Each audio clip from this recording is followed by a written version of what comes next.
या परम नियंता शक्ति सर्वरूपेण सदा सहाय सदा सहाय सदा सहाय।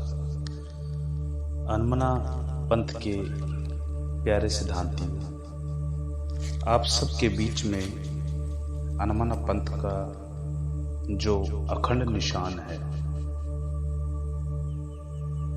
तो उसके बारे में मैं आप सभी को बताने जा रहा हूँ और मैं उम्मीद करूँगा कि आप सभी मेरी इन बातों को इस पंथ में लागू करेंगे और उसे समझने का प्रयास करेंगे।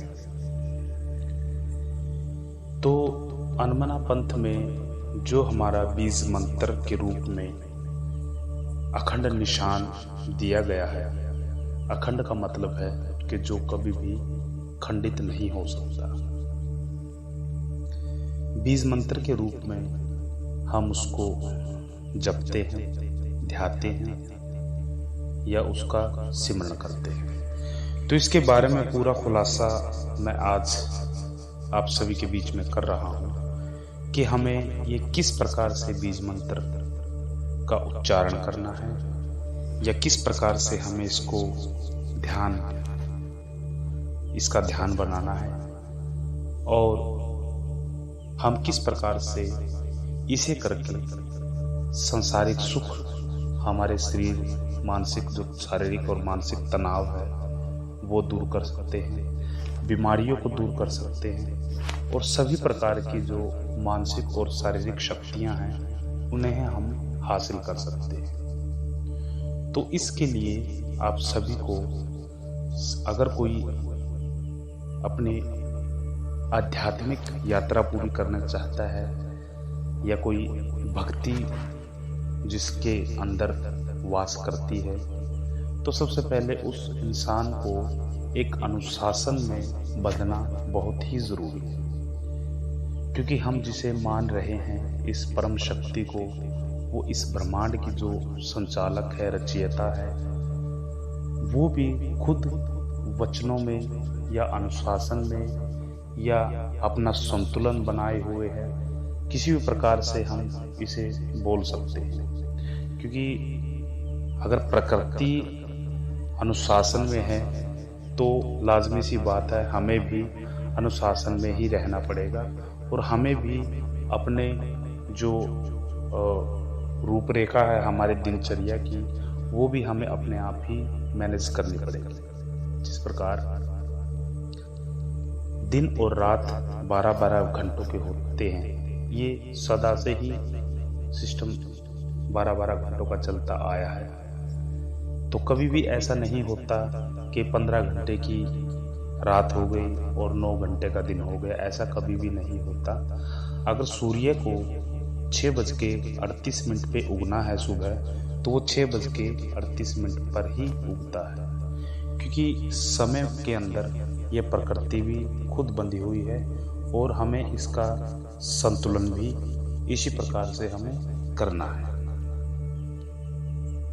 मेरा कहने का तात्पर्य है कि जिस प्रकार इस परम शक्ति ने, इस प्रकृति ने, इस परमात्मा ने, खुदा ने अपना संतुलन बनाया हुआ है, उसी प्रकार एक ध्यानी आदमी को या एक धर्मी आदमी को अपना संतुलन बनाना पड़ता है। उसके लिए आप सभी अपनी दिनचर्या निर्धारित करें और जो अनमना पंथ में जो प्रचारक प्रचारिकाएं हैं, जो धर्मी हैं, उनके लिए जो समय है वो सुबह का 3 बजे से और सुबह 5 बजे तक। ये वो उत्तम समय है जिस समय इस परम शक्ति की रहमत होती है, या इसे सिख धर्म में जैसे अमृत वेला कहा गया है और अलग अलग धर्मों में इसे अलग अलग नाम से इस समय को जाना जाता है। कोई इसे ब्रह्म मुहूर्त भी कहता है, कोई इसे टाइम ऑफ सोल भी कहता है। अलग अलग तरीके से इनका नाम रखा गया है। तो ये वो समय है जिस समय ये परम शक्ति अपनी बुछार पूरी तरीके से हर एक इंसान के ब्रह्मरंत्र पर फैलाती है। तो इस समय उठ के ये जाप, जो बीज मंत्र का जो सिमरन है, ध्यान है, वो आप करें। और किस तरीके से करना है, इसके लिए मैं आपको कुछ निर्देश दे रहा हूँ। सबसे पहले आप सुबह उठकर अपना जो आलस्य है वो दूर करके एक आसन बिछा लें। अगर बेड पे आप करना चाहते हैं, बेड पे कर सकते हैं। कोई कमर में प्रॉब्लम है, सोफे पे करना चाहते हैं, या कुर्सी पे आप ध्यान करना चाहते हैं, तो भी आप कर सकते हैं। तो उसके लिए आपको अपने हाथों को, उंगलियों को फंसाना जरूरी है, अपने पाँव को मोड़ना जरूरी है। अगर आप पाँव को नहीं मोड़ सकते तो आप नीचे ज़मीन के और अपने शरीर के बीच में कोई गैप जरूर रखें, या चप्पल का रखें, या किसी प्रकार से कोई भी गैप आप जरूर रखें। और उसके बाद इसका क्या कारण है गैप रखने का? क्योंकि धरती का जो गुरुत्वाकर्षण बल है, वो गुरुत्वाकर्षण बल अपनी ओर खींचता है और सारी ऊर्जा आपकी जमीन की तरफ जाती है, यानी आपके पांव तक, मूलाधार चक्कर तक आपकी ऊर्जा जाती है। और वो ऊर्जा हमें इस बीज मंत्र के जरिए ऊपर उठानी है, वो शक्ति हमें ऊपर उठानी होती है। इसके लिए आप सबसे पहले अपनी सांसों पर ध्यान देना शुरू करें। शुरू में आपको ये काफ़ी कष्टदायक महसूस होगा, या ध्यान भी आपका नहीं लगेगा। तो 2 दिन, 4 दिन, 5 दिन या 10 दिन के बाद में आपको अनुभव होना शुरू हो जाएगा। आप जिस प्रकार सांस लेते हैं, तो आप ध्यान रखें कि आप कौन सी नाक से सांस ले रहे हैं। आप ये बिल्कुल प्रैक्टिकल करके इसे आप देख सकते हैं कि जब भी आप सांस लेते हैं तो आपका एक नाक से सांस कम आता है और दूसरी नाक से आपका ज़्यादा सांस आता है। वो दाएं या बायां कुछ भी हो सकता है।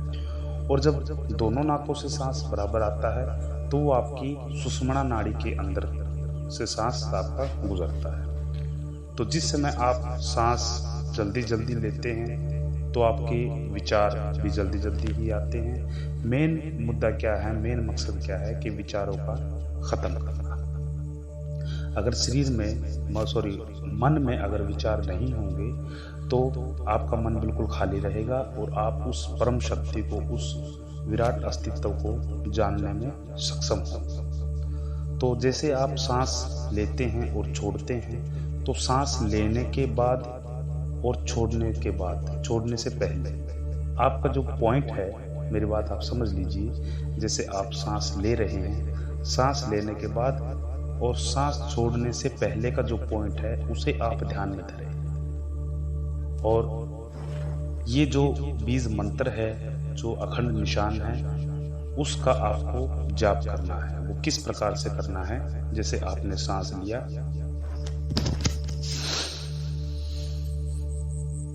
सांस लंबा लीजिए, जो आपकी नाभि है वहां तक सांस आपका जाना चाहिए।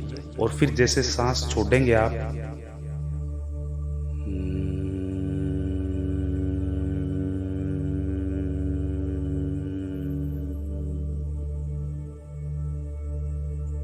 फिर आपने सांस लेना है, फिर आपने छोड़ना है आवाज के जरिए। ये आवाज आपको ना ही तो जीभ उठानी है और ना ही होठों से आपको आवाज करनी है। ये आपके जो गले की ग्रंथि है, जो हमारा विशुद्धि चक्र है, वहां से ये आवाज आती है।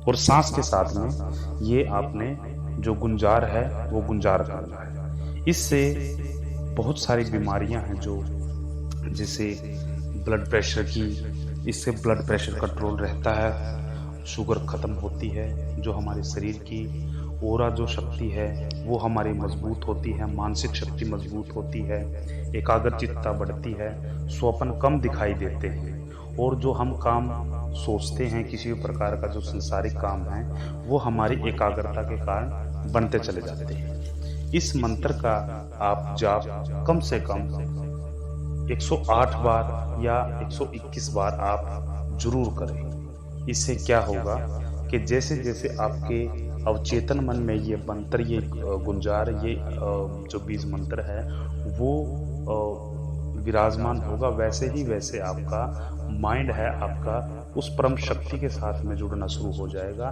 जहाँ से आपको वो ऊर्जा, वो शक्ति आपको मिल रही है। और जब आप इस बीज मंत्र को लगातार आप करते रहेंगे, तो आपके विचार आपके आने कम हो जाएंगे, आप अलौकिक शक्तियों के साथ में आप जुड़ना शुरू हो जाएंगे। तो आप ये चीज़ सुबह 3 बजे से आप 5 बजे के बीच में आप कीजिए।